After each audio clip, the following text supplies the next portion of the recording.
Buenas tardes.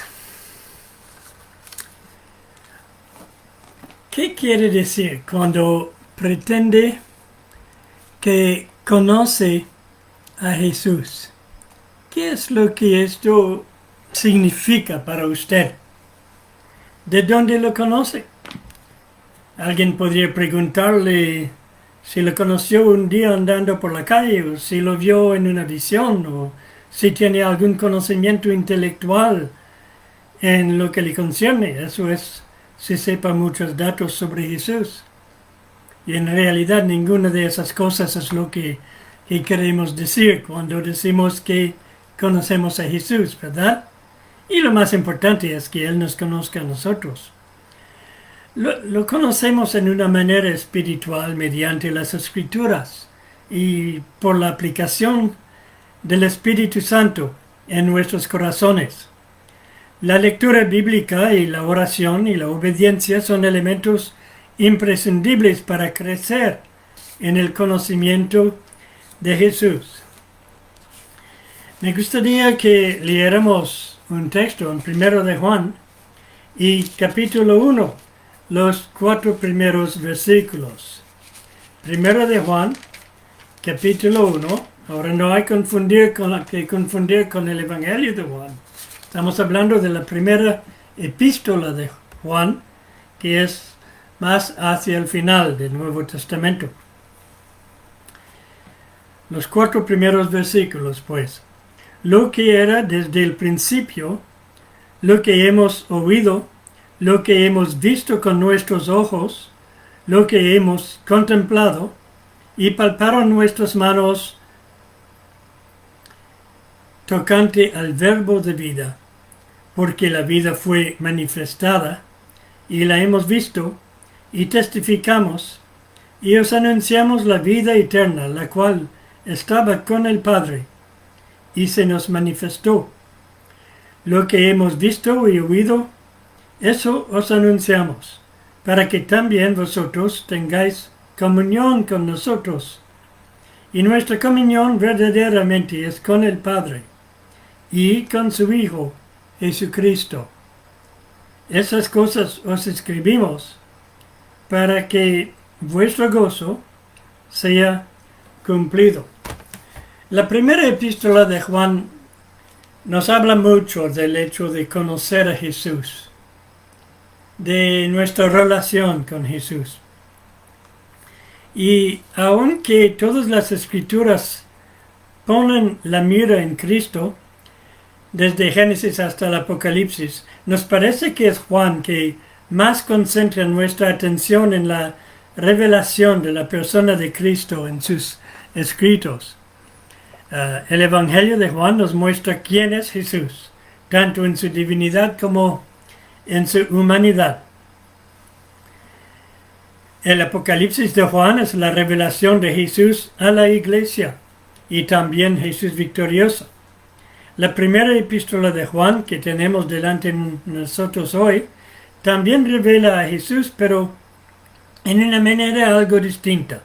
La primera epístola de Juan revela a Jesús en la vida de los cristianos. ¿Sabía usted que su vida es o debería ser una revelación de Jesucristo? El primer capítulo que hacemos terminar en capítulo 2, versículo 2, nos demuestra en qué sentido o bajo qué aspecto se revela. Y en esta meditación miraremos cómo lo hace en los 4 primeros versículos. Pues, en primer lugar hay la comunicación de Jesús. Él es el verbo o la palabra, en otras palabras, y la vida. En esos 4 primeros versículos. Porque la vida fue manifestada, la hemos visto y testificamos y anunciamos la vida eterna, la cual estaba con el Padre y se nos manifestó. Y entonces Él es la misma vida. Dice que lo hemos oído, lo hemos contemplado, lo vieron, lo palparon y todo.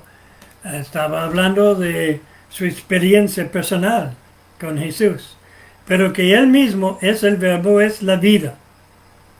Es también la palabra, es el verbo. Es la palabra profética en el sentido de la palabra escrita, es decir, la Biblia. Porque la Biblia es la palabra escrita de Dios. Jesús es la palabra viva de Dios. Jesús es también la palabra viviente, actuando en la creación y también actuando en nuestra salvación. En Génesis capítulo 1 lo vemos actuando en la creación. El Evangelio de Juan, el primer versículo nos menciona esto. Y en el Evangelio de Juan, capítulo 3, nos habla de la palabra viviente actuando en nuestra salvación, es decir, en nuestro nuevo nacimiento. Por eso no me preocupo mucho de lo que llaman bibliolatría, es decir, la adoración de las Escrituras. ¿Por qué? Porque entre Jesús y las Escrituras hay una unión ahí. Los dos son la palabra de Dios. También fue revelado a los hombres. El versículo 2. La vida fue manifestada, lo hemos visto, testificamos, os anunciamos la vida eterna, la cual estaba con el Padre, y se nos manifestó. ¿Qué está diciendo? Es que Él fue revelado a los hombres. En Hechos capítulo 1, versículos 22 a 23, leemos también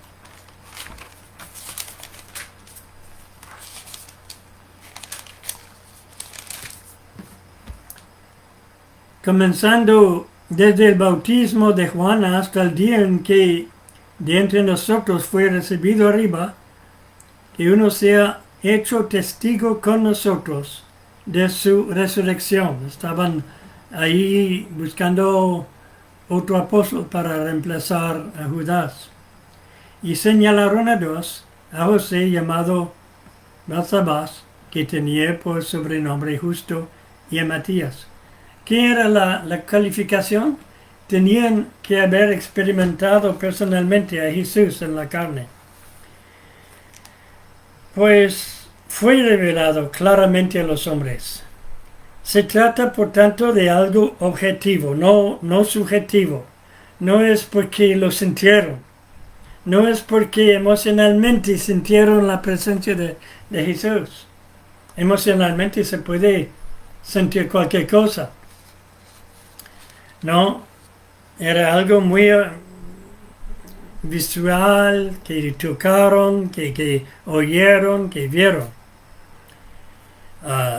No se trata simplemente de una experiencia religiosa personal.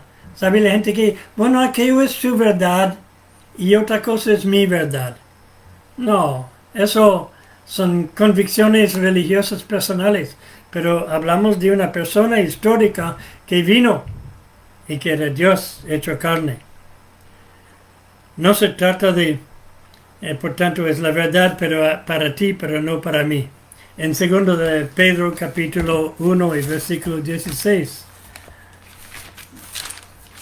2 de Pedro, capítulo 1 y versículo 16. Leemos: porque no os hemos dado a conocer el poder y la venida de nuestro Señor Jesucristo siguiendo fábulas artificiosas, sino como habiendo visto con nuestros propios ojos su majestad. Así que no es algo emocional, sentimental o religioso, era sencillamente un hecho concreto. Y pues los hombres lo revelaron. Y por eso en Hechos capítulo 4, versículo 20, decían que solo podemos decir lo que hemos visto. En Hechos capítulo 4, versículo 20. El libro de Hechos nos da mucho, no es tanto una enseñanza doctrinal, pero podemos ver las doctrinas del Nuevo Testamento ilustrado allí. Y dice ahí el versículo 20, porque no podemos dejar de decir lo que hemos visto y oído. Por tanto, era algo concreto, algo muy real. Es porque hay algunos que consideran el cristianismo o el evangelio como algo que sentimos, algo que nos toca. Bueno, sí que espero que lo siente, que le toca, pero el evangelio es mucho más que esto. Es una realidad concreta. Es imprescindible, entonces, que sea comunicado a otros, como Juan lo comunicó a su gente. En Romanos capítulo 10, la epístola a los Romanos, que es el primero de las epístolas que vemos después de Hechos, y en el capítulo 10, al versículo 12, leemos, porque no hay diferencia entre judío y griego, pues el mismo que es Señor de todos, es rico para con todos los que le invocan. La diferencia no es de qué raza usted es, sino si lo invocan a Él, a Cristo. Pues la Escritura dice, todo aquel que en Él creyere no será avergonzado, porque no hay diferencia entre judío y griego, pues Él mismo que es Señor de todos, es rico para con todos los que le invocan. Porque todo aquel que invocare el nombre del Señor será salvo. Ahora una pregunta. ¿Cómo pues invocarán a aquel en el cual no han creído? ¿Y cómo creerán en aquel en quien no han oído? ¿Y cómo oirán sin haber quien les predique? ¿Y cómo predicarán si no fueran enviados? Como está escrito, cuán hermosos son los pies de los que anuncian la paz, de los que anuncian buenas nuevas. Mas no todos obedecieron al Evangelio, pues Isaías dice, Señor, ¿quién ha creído en nuestro anuncio? Así que la fe es por el oír, y el oír por la palabra de Dios, o en otras traducciones por la predicación de Cristo.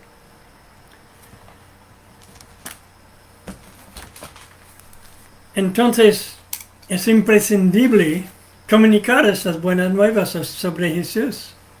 Si es solo un sentimiento, lo puede comunicar, no comunicar, puede hablar de ello o no. Pero es algo concreto que sucedió en la historia, que sucede hoy en día. Algo real y concreto. Y lo compartimos para tener gozo. Eso es lo que decía Juan.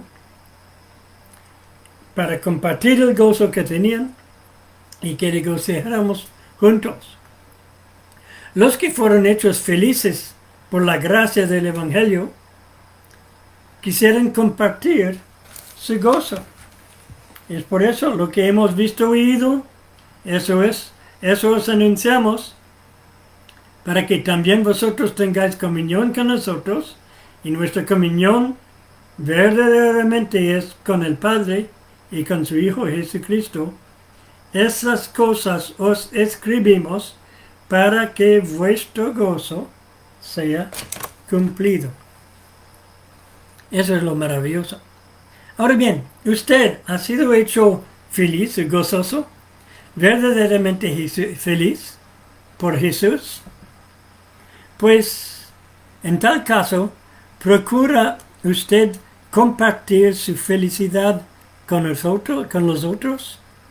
¿Está intentando compartir su felicidad con los demás? Si no, pues su felicidad o su gozo es muy limitada. Su gozo será completo en la medida en que trate o intente compartirlo con los demás. Eso es todo para hoy. Que el Señor les bendiga y que les dé un buen descanso.